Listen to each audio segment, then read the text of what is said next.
Does love does love convert fear into faith? Yes, at one level it does. But when you get into the higher realms of understanding, what I got is a picture of love actually cleans faith. Mm. Faith is expectation that is anchored in a reality that is higher than circumstance.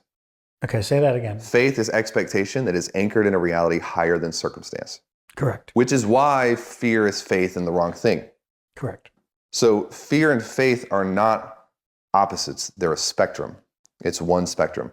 When you have love, love is this great catalytic converter as a filter that comes through and removes anything that was not supposed to be there. Yeah. And when you remove the toxins from the body, what happens to the body? It doesn't turn into a new body. It just becomes what the body was always supposed to be. It gets healthy. Sorry, I was like, well, the liver processes. I was like going through my medical. You're going through your like. I was like, wait, so the lymph node drains back into the the doctorate, Michael. Yeah.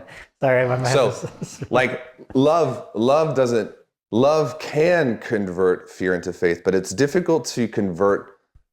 It's difficult to convert the left side of a thing into the right side of the thing. What it really does is it comes through like a giant filter and it removes any of the faith that's been injected into the wrong things, which leaves you with a godly form of faith. I would agree. I would say that that's very analogous to the yeast converting sugar to alcohol. You're right, actually. I don't understand medicine or the body.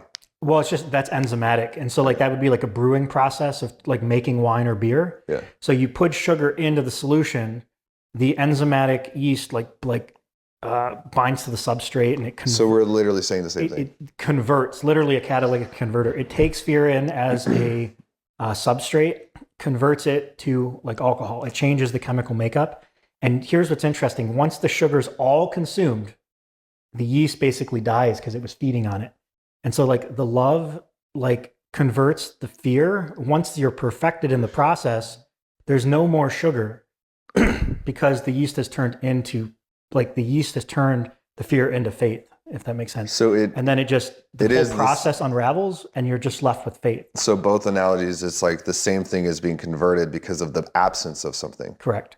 Not and the it's presence. not just the filtering of it because the particulates would stay in the filter. It's the conversion of it back, the catalytic converter, right?